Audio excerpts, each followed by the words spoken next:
Thank you, Mr. Secretary. As I told the Secretary behind the curtain, I apologize. I'm like Pavlov's dog. If I hear the announcement southbound to Wilmington, I may leave. I'm sorry. Joe Szabo, Federal Rail Administrator, Mayor Nutter, who has become a great friend and I think is one heck of a mayor, and members of the City Council. That's a real job. I used to have a job like that. I ran for the Senate because it was too hard. They know where you live. Thank you all for being here. And I say to the members of Congress who are here, thank you for being here. But I have to say, just very bluntly, if I had to pick one person in the United States Congress, one person in the House or the Senate, and I love Allison Swartz, she's the best, but I got to tell you, I got to be straight up, it's Bobby Brady. If you ever need to be in a foxhole, that's the man you want with you. I tell you right now, if he said to me, Joe, I can't tell you why, it's 2 o'clock in the morning, but get in a train or get in a plane or get in a car and meet me on Broad and whatever, I'd leave and just be there. And Bobby, I appreciate your friendship. There's never been a thing I've asked him to do it relates to this city or this region he hadn't stepped up and gotten done. So I just want to acknowledge that. I want to thank the mayor again. It's a pleasure to be back in Philly. I kid the mayor when we're at the National Mayor's Conference. I call him my mayor because in Delaware, everything from the media to the personnel, it all sort of flows from Philly. And so I'm delighted to be back in the city.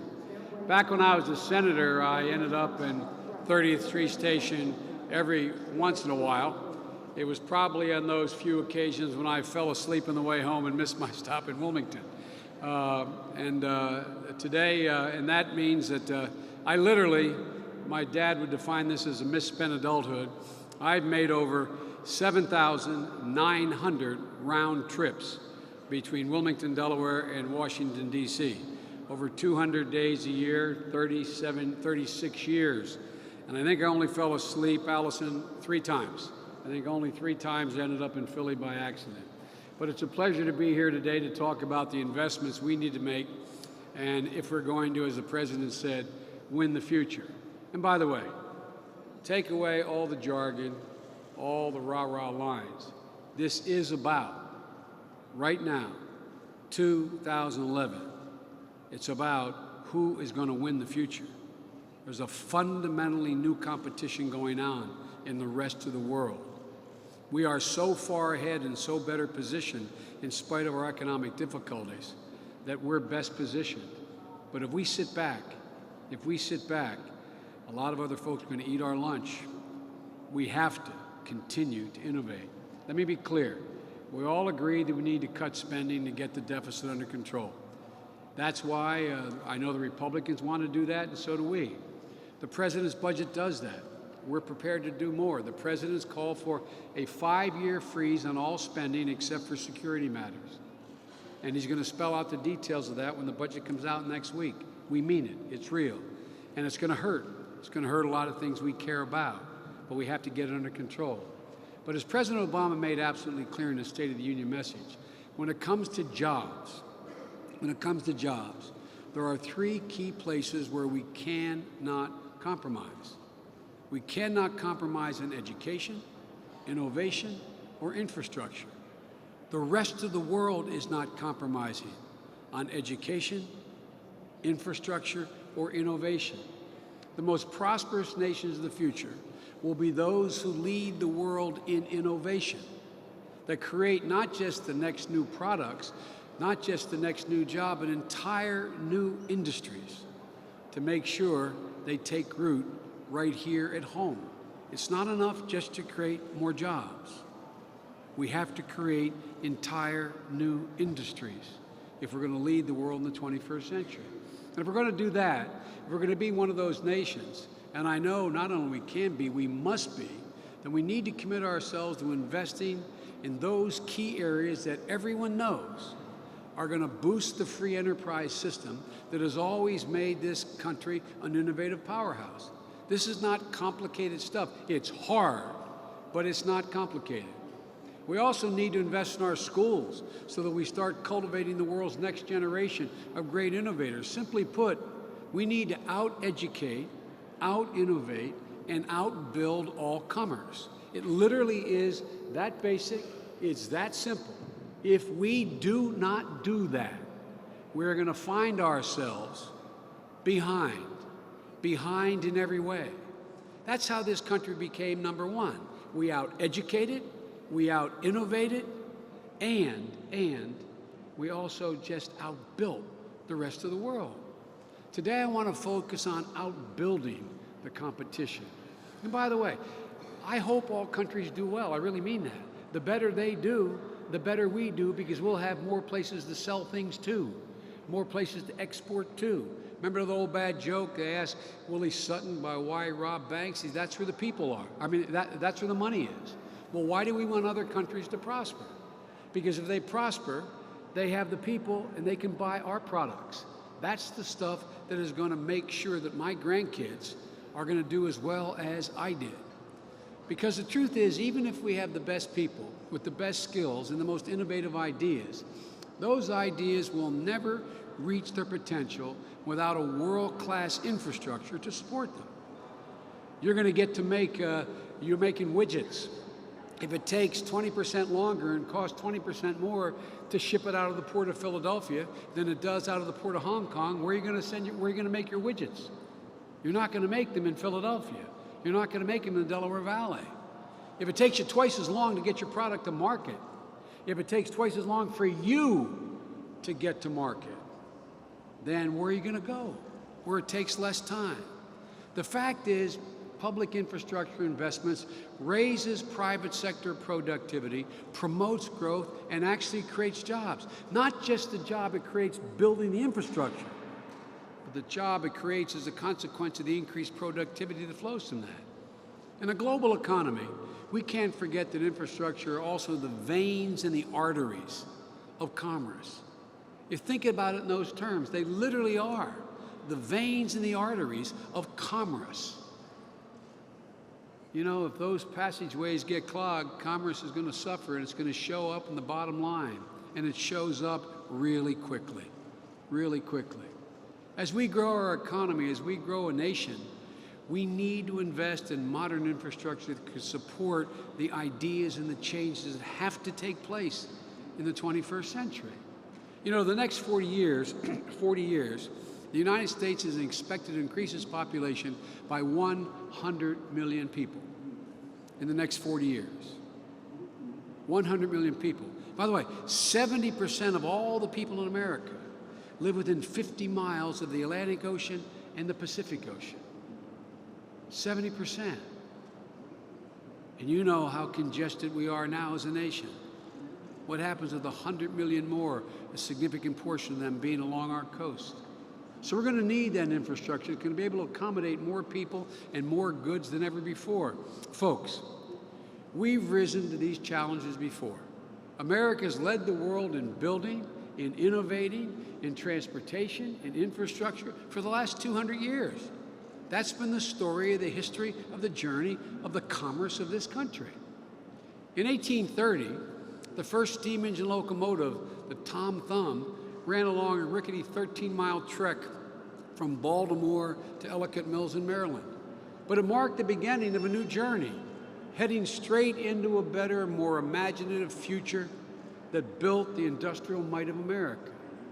Now, while the president talks about my being around a long time, it hasn't been quite as long as he thinks, but sometimes it feels like I've spent my entire career promoting rail travel and trying to protect Amtrak, a true American icon, from being cannibalized. Imagine where we'd be were there no Amtrak today after all the Pennsylvania Railroad and all the passenger rail systems went out of existence.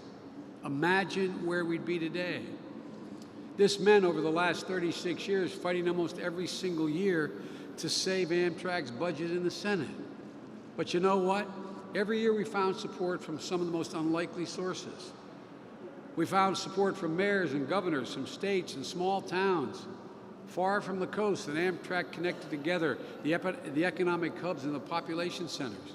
People like a mayor named John Smith, who was mayor of Meridian, Mississippi, which built a new transportation hub because a stop on Amtrak line was in his city, revitalized his entire downtown neighborhood, channeling 350,000 passengers through his small town of 40,000 people. Imagine, just imagine where our country would be without rail travel today, passenger rail service. As you know, Amtrak has been both an economic boon and a logistic necessity, both along the Northeast Corridor, which, by the way, produces a $2.4 trillion economy in its own right. $2.4 trillion. And that doesn't even count across the country. Between Washington and Philadelphia today, on the line I just came up on, 6 times as many people got on a train as got on a plane. 6 times as many people. And by the way, parenthetically, there's a reason for that. How many more slots can the Philadelphia airport open? How much more traffic can it accommodate? You're already having overflow in the city of Wilmington, Delaware. The airways can only take so much traffic in the lanes. And more than twice as many people take the train between New York and Washington as fly. Twice as many people as fly.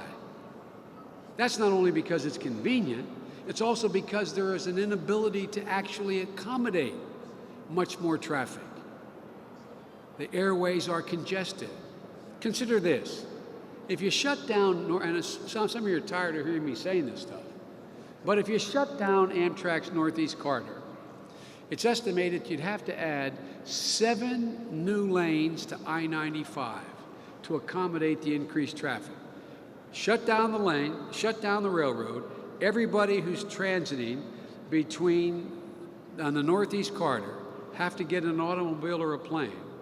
You'd have to build 7 new lanes on I-95. And guess what? The construction cost for an average linear mile of 1 lane through the city of Philadelphia ranges between a minimum of $40 to $50 million. $40 to $50 million for 1 lane for 1 mile. We're adding a single extra runway in Atlanta's Hartsfield-Jackson Airport. You know what they just added one. You know what it cost? $1.3 billion. 1 new runway. So you see, when you talk about the investments we're making in rail, they pale in comparison to what you'd have to make the same investment in runways or highways, interstate highways.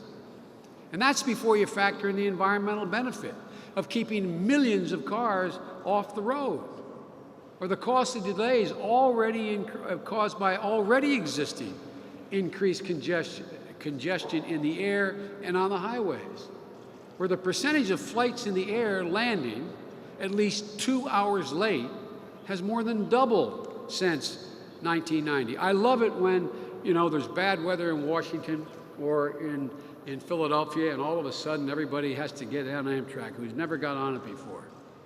And the train's 5 minutes late occasionally, and I'll hear grumbling, and I'm like the ombudsman for Amtrak.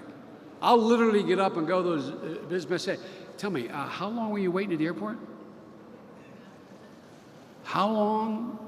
What do you have to factor in delays at the airport? Folks, this is the best bargain there is. The traffic's choking our roads, where Americans waste, by these studies done by these econometric models, 4.8 billion hours of lost productivity is estimated as a consequence of congestion every single day. I mean, actually for the year, but every day the congestion on the highway sitting to wait to get to work. $4.8 billion in lost productivity. Remember the old expression? Time's money. Time's money. Look, imagine how much worse all this would be without passenger rail, since surveys show that half of Amtrak's passengers would drive instead of taking the train, and more than 20,000 more people in the Northeast alone would flood our already clogged airports if tomorrow we shut them down. That is rail. As vital as rail travel is today, it's only going to become more critical tomorrow. We're going to be adding 100 million people in the next 40 years. One need only look at the unrest in the Middle East to know what we have to do to break our dependence on foreign oil. Look how quickly unrest can cause the price of gasoline to skyrocket. What do you think is going to happen in the next 20 years in Saudi Arabia, in Bahrain, in the Gulf, in Nigeria, in Venezuela? What do you think? You think we can take the chance? Do you think we can take the chance of having to remain dependent upon importing 60% of our oil from those countries? Now think about it. An Amtrak train between Philadelphia and New York carries up to 500 passengers.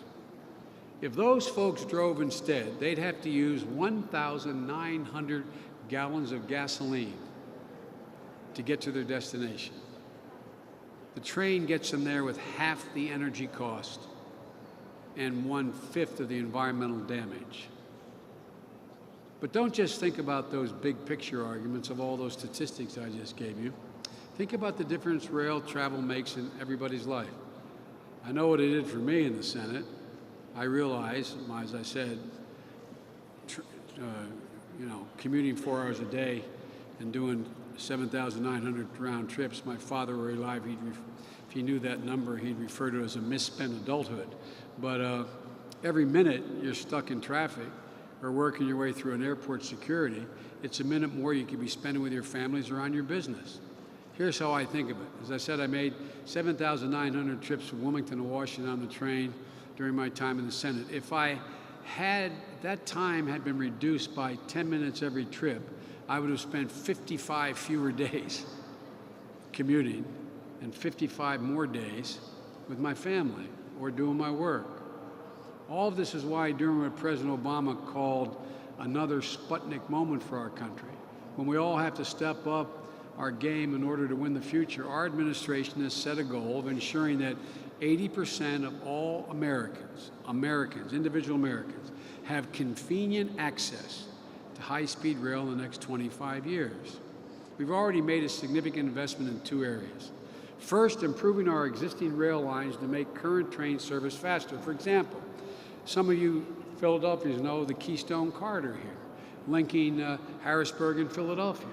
An investment we made with the help of Senator Specter and Allison Swartz and Bob Brady and other members of the delegation over the last several years has raised the top speed from 90 to 110 miles per hour, cut out more than 20 minutes off the trip. You say, well, so what, Joe? Big deal. Well, it may not seem like a big deal, but when you shave 5 to 10 minutes off travel time, you get to what the transportation experts call a tipping point, where a train ride becomes a better option than a car. So it's no accident, actual ridership in the Keystone Corridor grew more than 50%. It grew by more than 400,000 people over the last 4 years. 1,300,000 people make that commute. 1,300,000. The second investment we made is in identifying corridors for the creation of what we call world-class high-speed rail. We're doing that in Florida and in California and other places. Places where you don't have to condemn land that costs exorbitant amounts of money, where you can go in a straight line, where you can move very quickly and move large numbers of people. High-speed corridors are where there's big population centers, where the mass and the investment makes sense, and where those corridors will set the example for the rest of the country to follow, where the trains are going to be able to go up to 240 miles an hour. And you say, what's the big deal? Well, Japan's about to have a train go 300 miles an hour. China has trains that are going 240 miles an hour now. Today, I'm proud to announce the next step. The budget the President's unveiling next week is going to propose a 6-year, I'm going to speak in Senate speak here, which I'll translate in a minute, 6-year reauthorization of the Surface Transportation Program. The Surface Transportation Program up to now has been the money we spend on highways, basically. It currently funds roads and urban public transportation, buses and subways intra-city. But we believe it should include intercity rail, rail connecting New York, Washington, Chicago, Minneapolis, etc. So we insist, and we're going to insist with this 6-year authorization, that there be a strong Buy America requirement, which can help us create tens of thousands of middle-class jobs right here at home. That means construction workers laying track. It means manufacturing workers buying train sets. By the way, the train sets, these Acela trains, they're not made in America. But if we, the rest of the world knows, and I've spoken to these foreign leaders, and he's traveled all over the world, they make these train sets in France, and they make them in Spain, and they make them in Japan, etc. Well, guess what? If they know we're committed in a country of 320 million people and growing, if they know we're committed to high-speed rail, we're going to be making them here in the United States of America. It makes the automobile industry look. These are real live jobs that pay real good money that people can raise a middle-class family on. It means engineers grading the routes. It means America laying track for a better future. This is going to require the same type of vision and ambition that led us to develop our interstate highway system more than a half-century ago. I hate to admit it, but I'm old enough to remember when there wasn't the Northeast Extension. I was a kid. I used to live in Scranton.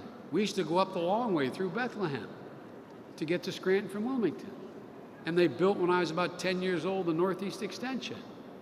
We built the interstate highway system in chunks. We didn't want one day lay down the whole system. Well, what Ray has, and the Department of Transportation has, they've got an entire net laid out as to how we're going to deal with these corridors. Today, we're going to do it by focusing on developing 3 types of rail corridors. We're going to expand access to what we call emerging corridors. Some of you, if you have grandparents, they'll tell you about, people will tell me in Delaware how they used to go from Seaford, Delaware to Wilmington on a train. And they used to get them there quickly and efficiently. Well, about the mid-50s, we decided trains weren't so hot. So we stopped all those kinds of routes. They didn't pay anymore. Like linking Brunswick, Maine with Portland, Maine.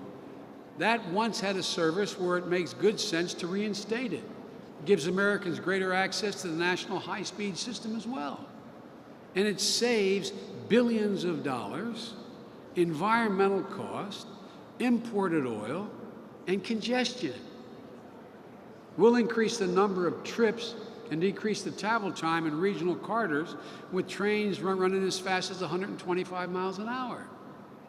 And the second category, core express corridors, areas with high-speed population density, extreme congestion, and where highway construction costs are almost prohibitive. We'll develop a backbone for this national high-speed rail system, putting trains on dedicated tracks that can reach 220 miles an hour and higher. Our goal of our next generation high-speed rail system is to build that capacity out in the near term to 1,900 miles worth of highway, only high-speed trains going 220 miles an hour. Right now, our fastest train from New York to Washington, the Acela Express, tops out at 135 miles an hour. Average is 81 miles an hour because we got 3 great big curves, which we straightened out. We could cut the time by 1/3. Even on the Acela, it takes 2 hours and 45 minutes to get to New York City. But that's only about 45 minutes faster than it was in 1940. By 2040, we're hoping to cut that time from Washington, New York to 96 minutes. And we'll insist that every dollar of infrastructure invested is fully paid for, not put in the tab for my grandkids. Our system of high-speed and intercity rail passenger service, that means trains that carry people between cities are going to produce cleaner air, create skilled manufacturing jobs that cannot be outsourced, and fundamentally increase productivity. Right now, nobody in America makes these train sets. But our long-term commitment, as I said earlier, is going to give birth to an entire new industry in the United States of America. How do we know this? Because high-speed rail is doing all these things right now. The problem is it's not doing it here in America. It's doing it overseas, not in the United States. This is about competing. It's about leading the world. It's about seizing the future. So let's just take a look at what the rest of the world is doing in a second here. In France, high-speed rail has led more widely spread economic growth in that country and turned what had been quiet towns into major destinations. In Spain, more people travel between Madrid and Seville via high-speed rail than they do by car or airplane combined. It makes sense. It's a 6-hour car drive. It's a 2.5-hour train ride. The Spanish have high-speed rail since 1992, and they're planning to build 6,200 miles of new high-speed track, enough to cross the United States and back by 2020. Meanwhile, China, where service began just a couple years ago, they may have more miles of high-speed rail than any other country by the middle of this decade. In Japan, the nation unveiled the first high-speed rail system, is already at work building the next line to connect Tokyo and Osaka at speeds of over 300 miles an hour.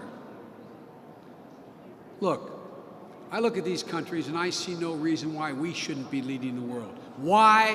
Why? Where is it written that the United States of America can't, like it has in every other century, led the world in every new transportation initiative the world has ever seen?